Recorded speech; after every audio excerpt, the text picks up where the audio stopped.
उन्होंने सबसे पहले डिमांड रखी कि अब यह जिला मुस्लिम बहुल हो गया, यहां का डीएम, एसएसपी, थानेदार सब मुसलमान होना चाहिए। हम चुप हैं। मलारकोटला में हो रहा है, मेवात में हो रहा है, कश्मीर में ही तो हुआ है, बंगाल में ही तो हुआ है। जब तक यहां नहीं होगा तब तक हम क्यों बोलेंगे? हमारे तो इस सरकार से संबंध है, उस नेता से संबंध है। इस बीमारी ने भारत राष्ट्र को इस गर्त में खड़ा कर दिया है।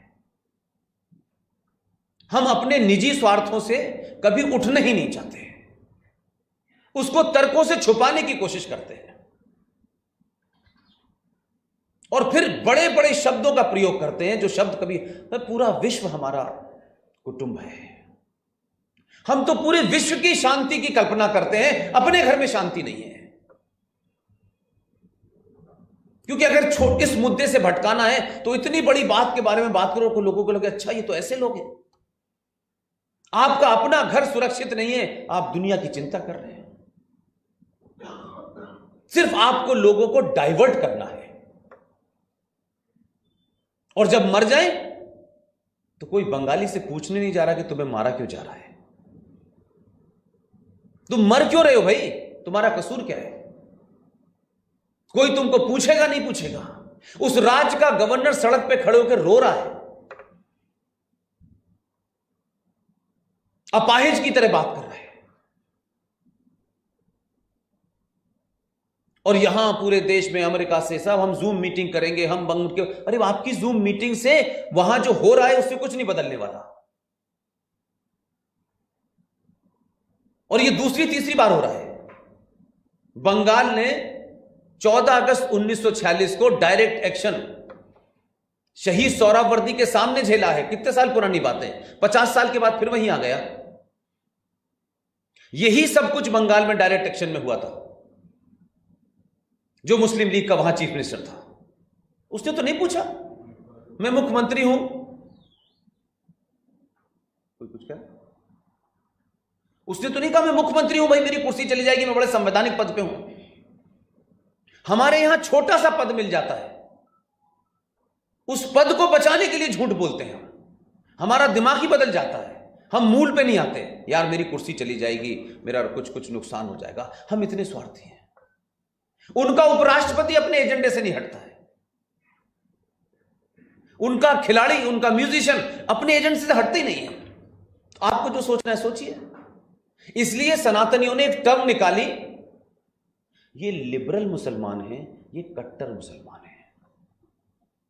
ये हमने निकाली टर्म, क्योंकि ना हम कुरान के बारे में जानते, ना इस्लाम के बारे में जानते, ना मोहम्मद के बारे में जानते, लेकिन क्योंकि हम खुद कायर हैं, इसलिए एक ऐसा रास्ता निकालो कि इनके बीच में से दो अच्छे लोगों को ढूंढ लो कि ये अच्छे हैं, इसलिए ये लिबरल हैं, ये कट्टर हैं। इस्लाम में कोई शब्द ही नहीं है लिबरल। और बड़े बड़े लिबरल मैंने देखा, बड़े सिंगर हैं, बड़े बड़े राइटर हैं, उसी विश्वविद्यालय से तीसरी चौथी क्लास पास करके गए, बहुत बड़े राइटर हैं, बड़ी सारी फिल्में बनाई हैं उन्होंने। वो कहते हैं कि मैं अथीस्ट हूं, मैं किसी को नहीं मानता, उनका कहना यह है। लेकिन उनसे यह कहो कि कुरान की सूरह नंबर 9 आयत नंबर 5 में जो लिखा है उसका मतलब क्या है, तो वो अथीस्ट भी नहीं रहते, वो लिबरल भी नहीं रहते।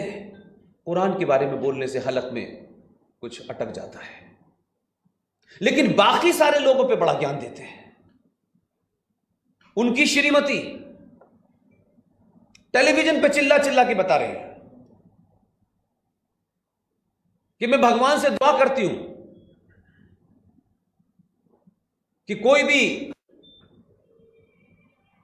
हमारे यहां सीता ना बने, दुर्गा ना बने, इस तरीके की उन्होंने भाषा बोली। लेकिन हमारे यहां उसका काउंटर नहीं हुआ, क्योंकि हम पढ़ते नहीं, क्योंकि हमें अपने एजेंडे के अलावा कोई काम ही नहीं है। जो नौकरी कर रहा है वो नौकरी करता है, जो बिजनेस कर रहा है वो बिजनेस करता है, बस वो एक ही काम करता है भाई। उसको लगता है बाकी काम तो हमारा थोड़ा नहीं, हमने भेज दिया 2-4 लोगों को, वो करेंगे। इसलिए हम 100 करोड़ होकर भी आज भी दुनिया के एकमात्र देश हैं, दुनिया में पहला और आखिरी देश होगा ये, कि इस देश की मेजॉरिटी बहुसंख्यक समाज संविधान आपका, फौज आपकी, जुडिशरी आपकी, सब कुछ आपका। आप भीख मांग रहे हैं भारत सरकार से कि हमें समान नागरिक अधिकार चाहिए, इक्वल राइट्स की बात माइनॉरिटीज करती हैं, जो कमजोर होते हैं वो करते हैं। आप मांग रहे, वो नहीं मांग रहे, क्योंकि आपकी चुप्पी ने, आपकी खामोशी ने, आपके स्वार्थ ने, आपके लालच ने, उन्होंने सरकारों से कोई मांग नहीं की। आज तक कोई मांग ही नहीं करते। वो इस देश की व्यवस्था को समझ गए हैं, इस देश के करप्शन को समझ गए हैं, इस देश के स्वार्थी नेताओं को समझ गए हैं, इसलिए वो मांग ही नहीं करते, वो खरीद लेते हैं।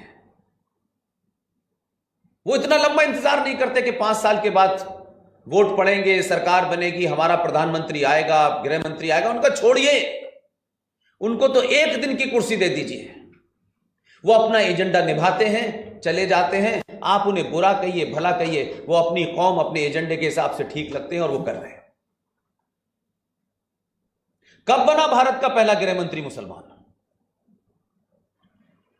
आजाद भारत में पहला मुसलमान गृह मंत्री कब बना? 1990 में। देश में सरकार किसकी थी? मात्र 40-50 दिन में उसने अपना काम किया, चला गया। लेकिन हमारे यहां तो एक टचपूंजिया, डिस्ट्रिक्ट के अंदर अगर आप किसी को नेता बना दें तो उसको तो ऐसा बुखार चलता है, ओ नहीं, हमें मिलकर रहना है, मैं बहुत बड़ा सेकुलरिज्म हूं, मैं ये हूं, मैं वो हूं, मैं ये नहीं करूंगा। कुर्सी छीन लीजिए, साला सेकुलरिज्म दूर हो जाता है। आजाद भारत में पहला गृह मंत्री 2 दिसंबर 1989 को बना। वीपी सिंह की सरकार थी, जिसका नाम था मुफ्ती मोहम्मद सईद। उसने अपने एजेंडे से 1 इंच इधर से उधर नहीं हुआ, अपना काम किया, चला गया। आप गाली तो दे सकते हैं, लेकिन आज कोई माई का लाल नहीं है जो 5 लाख कश्मीरी हिंदू पंडितों को वापस उसी तरह विस्थापित कर दे। उनको नहीं कर सकते आप। पॉलिटिकल स्लोगन, ये सब डायलॉगबाजी चलती रहेगी, नहीं हो सकता ये। और किसी समाज को कोई ताकत के बल पे कहीं बिठा नहीं सकता जब तक वो समाज खुद ताकतवर ना हो। कोई ब्लैकेट कमांडो और आर्मी लगा करके कोई नहीं रह सकता। किसी की सुरक्षा जीवन भर नहीं हो सकती, उसकी पूरे के पूरे घरों की सुरक्षा हो कि साहब हमने यहां रखा है, ऐसा समाज नहीं जी सकता। 2 दिसंबर 1989 को मुफ्ती मोहम्मद सईद भारत का गृह मंत्री बना। 8 दिसंबर को उसने अपनी बेटी का अपहरण कराया। सब कुछ तय था। मैं नहीं कह रहा, फॉरेन मीडिया पढ़ लीजिए, भारत का मीडिया तो आप जानते हैं बहुत माशाल्लाह था उस जमाने। 4 बड़े अंतरराष्ट्रीय आतंकवादियों को छोड़ना था। 8 दिसंबर को छोड़ा, उसने गिरफ्तार किया, और 2 दिसंबर से 19 जनवरी की डेट, कितने दिन हुए? 40-45 दिन के आसपास। 45 दिन में उसी राज्य का एक आदमी गृह मंत्री है, और उसी राज्य में एक्स मुख्यमंत्री इंग्लैंड भाग जाता है, और पूरी तैयारी के साथ मस्जिद का, मजारों का, सब जगह खुल के इस्तेमाल हुआ।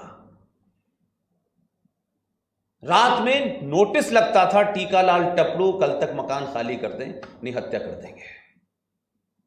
वो जो पिछले 700 साल से कश्यप ऋषि के लोगों को बड़ी बीमारी थी, नहीं हम तो सदियों से साथ रह रहे हैं, हमारे बीच में तो कोई फर्क ही नहीं है, वो साथ नहीं रह रहे थे। फारूक अब्दुल्ला के पूर्वज कौल ब्राह्मण थे, मोहम्मद इकबाल के पूर्वज सकरू ब्राह्मण थे।